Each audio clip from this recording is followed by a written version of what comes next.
Welcome to Deepika ma'am kitchen. ಎಲ್ಲರಿಗೂ ನಮಸ್ಕಾರ. ನಾನು ಪವಿತ್ರ. ಇವತ್ತಿನ ಸ್ಪೆಷಲ್ ರೆಸಿಪಿ ಹಾಗಲಕಾಯಿ ಪಲ್ಯ. ಮಾಡೋದೇಗೆ ನೋಡೋಣ. ತುಂಬಾ ಸಿಂಪಲ್ ಕ್ವಿಕ್ಕಾಗಿ ಮಾಡ್ಕೊಳ್ಬೋದು. ಆರೋಗ್ಯಕ್ಕೂ ಕೂಡ ತುಂಬಾ ಒಳ್ಳೆಯದು. ಬನ್ನಿ ಆಗಿದ್ರೆ ಹೇಗೆ ಮಾಡೋದು ಅಂತ ನೋಡೋಣ. ಅದಕ್ಕೂ ಮುಂಚೆ ಯಾರೆಲ್ಲ ನಮ್ಮ ಚಾನಲ್ನ ಹೊಸ್ದಾಗಿ ನೋಡ್ತಾ ಇದ್ದೀರಾ ಪ್ಲೀಸ್ ಸಬ್ಸ್ಕ್ರೈಬ್ ಮಾಡ್ಕೊಳ್ಳಿ. ಬೆಲ್ ಬಟನ್ನ ಕ್ಲಿಕ್ ಮಾಡೋದನ್ನ ಮರಿಬೇಡಿ. ವಿಡಿಯೋನ ಮಧ್ಯೆ ಸ್ಕಿಪ್ ಮಾಡಬೇಡಿ. ಫುಲ್ ವಿಡಿಯೋನ ನೋಡಿ ನಮ್ಮ ಚಾನಲ್ಗೆ ಸಪೋರ್ಟ್ ಮಾಡಿ. ಬನ್ನಿ ಆಗಿದ್ರೆ ಪಲ್ಯನ ಹೇಗೆ ಮಾಡೋದು ಅಂತ ನೋಡೋಣ. ಹಾಗಲಕಾಯಿನ ತೊಗೊಂಡಿದ್ದೀನಿ. ನಾನು ಈ ಸೈಜ್ದು 3 ಹಾಗಲಕಾಯಿನ ತೊಗೊಂಡಿದ್ದೆ. ಒಂದನ್ನು ಆಲ್ರೆಡಿ ಕಟ್ ಮಾಡಿಬಿಟ್ಟಿದ್ದೀನಿ, ಅದಕ್ಕೆ ಎರಡನ್ನು ಮಾತ್ರ ತೋರಿಸ್ತಾ ಇದ್ದೀನಿ. ನೋಡ್ತಾ ಇರ್ಬೋದು, ಕಟ್ ಮಾಡಿರೋದನ್ನು ಸೈಡಲ್ಲಿ ಇಟ್ಕೊಂಡಿದ್ದೀನಿ. ಇವಾಗ ಮತ್ತೆ ಎರಡನ್ನು ಇಟ್ಕೊಂಡಿದ್ದೀನಲ್ಲ, ಅದನ್ನು ಕೂಡ ಸಣ್ಣದಾಗಿ ಸ್ಲೈಸಾಗಿ ಕಟ್ ಮಾಡ್ಕೊಳ್ತಾ ಇದ್ದೀನಿ. ಇದ್ರ ಒಳಗಡೆ ಇರೋ ಬೀಜನೆಲ್ಲ ತೆಗೆದುಬಿಡಬೇಕು. ಈ ಬೀಜನ ಹಾಕಿದ್ರೆ ಸ್ವಲ್ಪ ಕಹಿ ಜಾಸ್ತಿ ಆಗುತ್ತೆ, ಅದಕ್ಕೋಸ್ಕರ ಬೀಜನ ಈ ರೀತಿ ತೆಗಿತಾ ಇದ್ದೀನಿ. ನೋಡಿ, ಕೈಯಲ್ಲಿ ತೆಗೆದ್ರೇ ಬಂದ್ಬಿಡತ್ತೆ, ಅಥವಾ ಚಾಕುಲು ಕೂಡ ತೆಗಿಬೋದು. ಇವಾಗ ಎಲ್ಲ ಹಾಗಲಕಾಯಿನೂ ಇದೇ ರೀತಿ ಕಟ್ ಮಾಡಿಕೊಂಡು ಒಳಗಡೆ ಇರೋ ಬೀಜನೆಲ್ಲ ತೆಗೆದುಬಿಡ್ತಾ ಇದ್ದೀನಿ. ಬೀಜ ಎಲ್ಲ ತೆಗೆದಾದ್ಮೇಲೆ ನಮಗೆ ಯಾವ ಸೈಜಲ್ಲಿ ಬೇಕೋ ಆ ಸೈಜಲ್ಲಿ ಕಟ್ ಮಾಡ್ಕೊಳ್ಬೇಕು. ನಾನು ಸ್ಲೈಸಾಗಿ ಸ್ವಲ್ಪ ದೊಡ್ಡದಾಗಿ ಸ್ಲೈಸಾಗಿ ಕಟ್ ಮಾಡ್ಕೊಳ್ತಾ ಇದ್ದೀನಿ. ನೋಡ್ತಾ ಇರ್ಬೋದು ಯಾವ ರೀತಿ ಕಟ್ ಮಾಡ್ಕೊಳ್ತಾ ಇದ್ದೀನಿ ಅಂತ. ಈ ರೀತಿ ಸಣ್ಣದಾಗಿ ಕಟ್ ಮಾಡಿಕೊಂಡ್ರೆ ತುಂಬಾ ಚೆನ್ನಾಗಿರುತ್ತೆ, ಬೇಗನೂ ಕೂಡ ಬೇಯುತ್ತೆ. ಅದಕ್ಕೋಸ್ಕರ ಈ ರೀತಿ ಸ್ಲೈಸಾಗಿ ಕಟ್ ಮಾಡ್ಕೊಳ್ತಾ ಇದ್ದೀನಿ. ನೀವು ಬೇಕಿದ್ರೆ ಸ್ವಲ್ಪ ದಪ್ಪನೂ ಹೆಚ್ಕೊಂಡು ಮಾಡ್ಕೊಳ್ಬೋದು. ನಾನು ಆದಷ್ಟು ಸಣ್ಣದಾಗಿ ಕಟ್ ಮಾಡ್ಕೊಂಡಿದ್ದೀನಿ. ನೋಡಿ ಯಾವ ರೀತಿ ಕಟ್ ಮಾಡಿ ಇಟ್ಕೊಂಡಿದ್ದೀನಿ ಅಂತ. ಎಲ್ಲ ಹಾಗಲಕಾಯಿನೂ ಕೂಡ ಇದೇ ರೀತಿ ಕಟ್ ಮಾಡ್ಕೊಳ್ತಾ ಇದ್ದೀನಿ. ಈ ಹಾಗಲಕಾಯಿ ಅಂತೂ ತುಂಬಾ ಒಳ್ಳೆಯದು ಆರೋಗ್ಯಕ್ಕೆ. ನೀವು ಒಂದ್ಸಲಿ ಇದೇ ರೀತಿ ಟ್ರೈ ಮಾಡಿ ಹೇಗೆ ಬಂತು ಅಂತ ನನಗೆ ಕಮೆಂಟ್ನಲ್ಲಿ ತಿಳಿಸಿ. ಇದೇ ರೀತಿ ಯಾವುದಾದ್ರೂ ಹೊಸ ರೆಸಿಪಿ ಬೇಕು ಅಂದ್ರೂ ಕೂಡ ಕಮೆಂಟ್ನಲ್ಲಿ ತಿಳಿಸಿ, ಆದಷ್ಟು ಬೇಗ ಅಪ್ಲೋಡ್ ಮಾಡ್ತೀನಿ. ನೋಡಿ, ಎಲ್ಲ ಹಾಗಲಕಾಯಿನೂ ಈ ರೀತಿ ಸ್ಲೈಸಾಗಿ ಕಟ್ ಮಾಡ್ಕೊಂಡಿದ್ದಾಗಿದೆ. ಇವಾಗ ಇದನ್ನು ನೀಟಾಗಿ ವಾಶ್ ಮಾಡಿಕೊಂಡು ಪಲ್ಯನ ಮಾಡ್ಕೊಳ್ಳೋಣ. ಈಗ ಸ್ಟವ್ ಮೇಲೆ ಬಾಣಲಿನ ಇಟ್ಕೊಂಡಿದ್ದೀನಿ. ಬಾಣಲಿ ಬಿಸಿ ಆದಮೇಲೆ ಒಂದು 3 ಸ್ಪೂನಷ್ಟು ಎಣ್ಣೆನ ಹಾಕ್ಕೊಳ್ತಾ ಇದ್ದೀನಿ. ಎಣ್ಣೆ ಸ್ವಲ್ಪ ಚೆನ್ನಾಗಿ ಬಿಸಿ ಆದಮೇಲೆ 1 ಸ್ಪೂನ್ ಸಾಸಿವೆ, 1 ಸ್ಪೂನ್ ಜೀರಿಗೆನ ಹಾಕ್ಕೊಂಡು ಚೆನ್ನಾಗಿ ಫ್ರೈ ಮಾಡ್ಕೊಳ್ತಾ ಇದ್ದೀನಿ. ಸಾಸಿವೆ ಜೀರಿಗೆ ಎರಡೂ ಚಿಟಪಟ ಅಂತ ಸಿಡಿದ ಮೇಲೆ ನಾನು ಕಡಲೆಬೇಳೆ ಉದ್ದಿನಬೇಳೆನ ಆ್ಯಡ್ ಮಾಡ್ಕೊಳ್ತಾ ಇದ್ದೀನಿ. ಈ ಪಲ್ಯಕ್ಕೆ ಕಡಲೆಬೇಳೆ ಉದ್ದಿನಬೇಳೆ ಹಾಕೋದ್ರಿಂದ ತುಂಬಾ ಚೆನ್ನಾಗಿರುತ್ತೆ, ಅದಕ್ಕೋಸ್ಕರ ಎರಡನ್ನೂ ಕೂಡ 1 ಸ್ಪೂನ್ ಹಾಕ್ಕೊಂಡಿದ್ದೀನಿ. ಕಡಲೆಬೇಳೆ ಉದ್ದಿನಬೇಳೆನ ಚೆನ್ನಾಗಿ ಫ್ರೈ ಮಾಡ್ಕೊಳ್ಬೇಕು. ಸ್ವಲ್ಪ ಕಲರ್ ಚೇಂಜ್ ಆಗಬೇಕು, ಗೋಲ್ಡನ್ ಕಲರ್ ಆಗೋ ತನಕ ನಾನು ಚೆನ್ನಾಗಿ ಫ್ರೈ ಮಾಡ್ಕೊಳ್ತೀನಿ. ಪಕ್ಕದಲ್ಲಿ ಈರುಳ್ಳಿ ಮತ್ತು ಕರಿಬೇವು, ಒಣಗಿದ ಮೆಣಸಿನ್ಕಾಯಿನ ಕಟ್ ಮಾಡಿ ಇಟ್ಕೊಂಡಿದ್ದೆ, ಅದನ್ನು ಕೂಡ ಇವಾಗ ಚೆನ್ನಾಗಿ ಫ್ರೈ ಆದಮೇಲೆ ಹಾಕ್ಕೊಳ್ತಾ ಇದ್ದೀನಿ. ಒಣಗಿದ ಮೆಣಸಿನ್ಕಾಯಿನ ಒಂದು 3 ಕಟ್ ಮಾಡಿ ಹಾಕ್ಕೊಳ್ತಾ ಇದ್ದೀನಿ. ಸ್ವಲ್ಪ ಫ್ರೈ ಆದ ನಂತರ ಈರುಳ್ಳಿ ಮತ್ತು ಕರಿಬೇವನ್ನ ಹಾಕ್ಕೊಳ್ತಾ ಇದ್ದೀನಿ. ಕರಿಬೇವನ್ನ ಸ್ವಲ್ಪ ಚೆನ್ನಾಗಿ ವಾಶ್ ಮಾಡಿ ಹಾಕ್ಕೊಂಡಿದ್ದೀನಿ. ಇವಾಗ ಈರುಳ್ಳಿನೂ ಕೂಡ ಅಷ್ಟೇ ಕಲರ್ ಚೇಂಜ್ ಆಗೋ ತನಕ ನಾವು ಚೆನ್ನಾಗಿ ಫ್ರೈ ಮಾಡ್ಕೊಳ್ಬೇಕು. ಸ್ವಲ್ಪ ಗೋಲ್ಡನ್ ಕಲರ್ ಬರೋ ತನಕ ಫ್ರೈ ಮಾಡಿಕೊಂಡ್ರೆ ಸಾಕು. ನೋಡಿ, ಇವಾಗ ಚೆನ್ನಾಗಿ ಫ್ರೈ ಆಗಿದೆ. ಟೊಮೆಟೊನ 1-2 ಕಟ್ ಮಾಡಿ ಇಟ್ಕೊಂಡಿದ್ದೆ, ಟೊಮೆಟೊನೂ ಕೂಡ ಹಾಕ್ಕೊಳ್ತಾ ಇದ್ದೀನಿ. ಟೊಮೆಟೊನ ಸಾಫ್ಟ್ ಆಗೋ ತನಕ ಬೇಯಿಸ್ಕೊಳ್ಬೇಕಾಗತ್ತೆ. ಇವಾಗ ಚೆನ್ನಾಗಿ ಮಿಕ್ಸ್ ಮಾಡ್ಕೊಳ್ತಾ ಇದ್ದೀನಿ. ಟೊಮೆಟೊ ಹಾಕಿದಾಗ ಸ್ವಲ್ಪ ಉಪ್ಪನ್ನು ಆ್ಯಡ್ ಮಾಡಿಕೊಂಡ್ರೆ ಟೊಮೆಟೊ ಬೇಗ ಸಾಫ್ಟ್ ಆಗುತ್ತೆ, ಅದಕ್ಕೋಸ್ಕರ 1/4 ಸ್ಪೂನಷ್ಟು ಉಪ್ಪನ್ನು ಆ್ಯಡ್ ಮಾಡ್ಕೊಂಡಿದ್ದೀನಿ.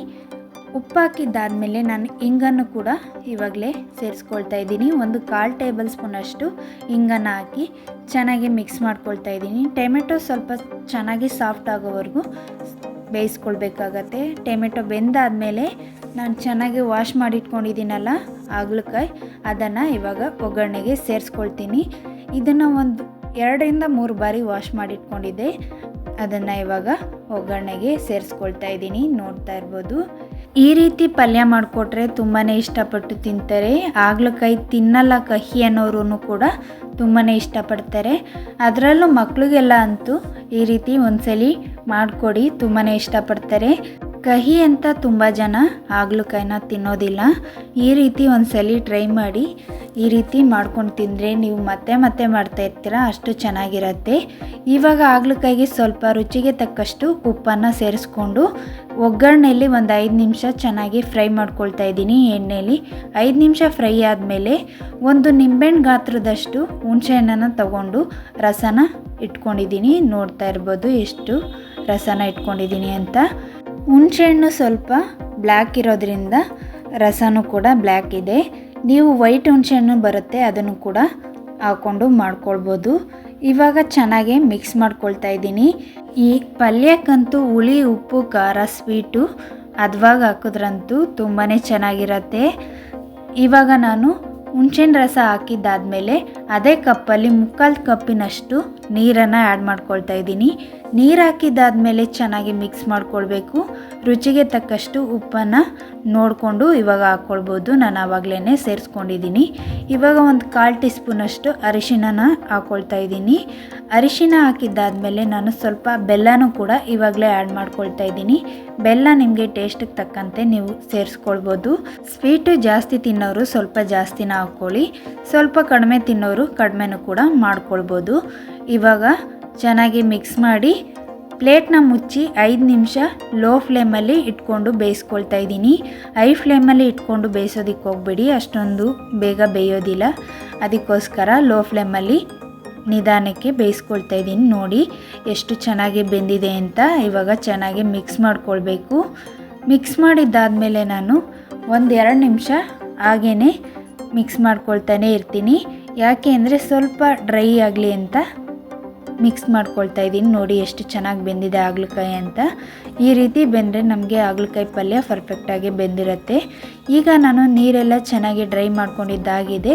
3 ಟೇಬಲ್ ಸ್ಪೂನಷ್ಟು ಹಸಿ ತೆಂಗಿನಕಾಯಿ ತುರಿನ ಹಾಕ್ಕೊಳ್ತಾ ಇದ್ದೀನಿ. ಹಸಿ ತೆಂಗಿನಕಾಯಿ ತುರಿ ಹಾಕೋದ್ರಿಂದ ಪಲ್ಯ ತುಂಬಾ ಚೆನ್ನಾಗಿರುತ್ತೆ. ಅದಕ್ಕೋಸ್ಕರ ತೆಂಗಿನಕಾಯಿ ತುರಿನ ಹಾಕ್ಕೊಳ್ತಾ ಇದ್ದೀನಿ. ಇವಾಗ ತೆಂಗಿನಕಾಯಿ ತುರಿ ಎಲ್ಲ ಹಾಕಿದ್ದಾದಮೇಲೆ ಚೆನ್ನಾಗಿ ಮಿಕ್ಸ್ ಮಾಡ್ಕೊಳ್ಬೇಕು. ಮಿಕ್ಸ್ ಮಾಡಿದ್ದಾದಮೇಲೆ ನೀರು ಸ್ವಲ್ಪನೂ ಇರಬಾರ್ದು. ನೋಡಿ ಬಾಣಲಿನ ನೋಡ್ತಾ ಇರ್ಬೋದು ನೀವು, ನೀರು ಸ್ವಲ್ಪನೂ ಇಲ್ಲ, ಡ್ರೈ ಆಗಿದೆ. ಈ ಟೈಮಲ್ಲಿ ನಾನು ಕಡಲೆ ಪುಡಿನ ಹಾಕ್ಕೊಳ್ತಾ ಇದ್ದೀನಿ. ಕಡಲೆ ಪುಡಿ, ಸ್ವಲ್ಪ ಖಾರದ ಪುಡಿ, ರುಚಿಗೆ ತಕ್ಕಷ್ಟು ಉಪ್ಪನ್ನು ಸೇರಿಸ್ಕೊಂಡು 3 ಕೂಡ ಮಿಕ್ಸ್ ಮಾಡಿಕೊಂಡು ನಾನು ಪಲ್ಯಕ್ಕೆ ಸೇರಿಸ್ಕೊಳ್ತಾ ಇದ್ದೀನಿ. ಈ ಪೌಡರ್ನ ಹಾಕಿದ್ರಂತೂ ಪಲ್ಯ ಒಂದೊಳ್ಳೆ ಟೇಸ್ಟ್ ಕೊಡುತ್ತೆ. ಈ ಪಲ್ಯಕ್ಕೆ ಮೇಯ್ನ್ ಇಂಗ್ರೀಡಿಯೆಂಟ್ಸ್ ಅಂದರೆ ಈ ಪೌಡರ್ ಅಂತಲೇ ಹೇಳ್ಬೋದು. ತುಂಬಾ ಚೆನ್ನಾಗಿರುತ್ತೆ ಪಲ್ಯಗಳಿಗೆ ಈ ರೀತಿ ಕಡಲೆ ಪೌಡರ್ ಹಾಕೋದ್ರಿಂದ. ಕಡಲೆ ಪೌಡರ್ ಬದಲು ನೀವು ಕಡಲೆಕಾಯಿ ಬೀಜನ ಹುರಿದು ಪುಡಿ ಮಾಡಿನೂ ಕೂಡ ಹಾಕ್ಕೊಳ್ಬೋದು. ಅದನ್ನು ಕೂಡ ತುಂಬಾ ಚೆನ್ನಾಗಿರುತ್ತೆ. ನಾನು ಇಲ್ಲಿ ಹುರ್ಗಡಲೆ ಪೌಡರ್ನ ಹಾಕ್ಕೊಂಡಿದ್ದೀನಿ. ಕಡಲೆ ಬೀಜ ಪೌಡರ್ನು ಕೂಡ ಸೇರಿಸ್ಕೊಳ್ಬೋದು. ಇವಾಗ ಚೆನ್ನಾಗಿ ಮಿಕ್ಸ್ ಮಾಡ್ಕೊಳ್ತಾ ಇದ್ದೀನಿ. ನೋಡ್ತಾ ಇರ್ಬೋದು ಎಷ್ಟು ಉದುದ್ರಾಗಿದೆ ಅಂತ. ನೀರೆಲ್ಲ ಡ್ರೈ ಆದಮೇಲೆ ಹಾಕಿದ್ರೆ ಈ ಥರ ಉದುದ್ರಾಗೆ ಪಲ್ಯ ರೆಡಿಯಾಗತ್ತೆ. ಅಕಸ್ಮಾತ್ ನೀರು ಇದ್ದಾಗಲೇ ನೀವು ಪೌಡರ್ ಹಾಕ್ಬಿಟ್ರಿ ಅಂದರೆ ಮುದ್ದೆ ಆಗಿಬಿಡುತ್ತೆ, ಅಷ್ಟೊಂದು ಚೆನ್ನಾಗಿ ಬರೋದಿಲ್ಲ. ಇವಾಗ ಪಲ್ಯ ರೆಡಿಯಾಗಿದೆ. ಮೇಲೆ ಸ್ವಲ್ಪ ಕೊತ್ತಂಬರಿ ಸೊಪ್ಪನ್ನ ಹಾಕ್ಕೊಂಡು ನಾನು ಬೌಲ್ಗೆ ಸರ್ವ್ ಮಾಡ್ಕೊತಾ ಇದ್ದೀನಿ. ನೋಡಿ ತುಂಬಾ ಚೆನ್ನಾಗಿ ಬರುತ್ತೆ ಈ ಪಲ್ಯ ಅಂತೂ. ಈ ಪಲ್ಯನ ತಿನ್ನಬೇಕಾದ್ರೆ ಹಾಗಲಕಾಯಿ ಪಲ್ಯ ಅಂತಲೇ ಅನಿಸೋದಿಲ್ಲ, ಯಾಕೆಂದರೆ ಕಹಿನೇ ಇರೋದಿಲ್ಲ, ಅಷ್ಟು ಚೆನ್ನಾಗಿರುತ್ತೆ.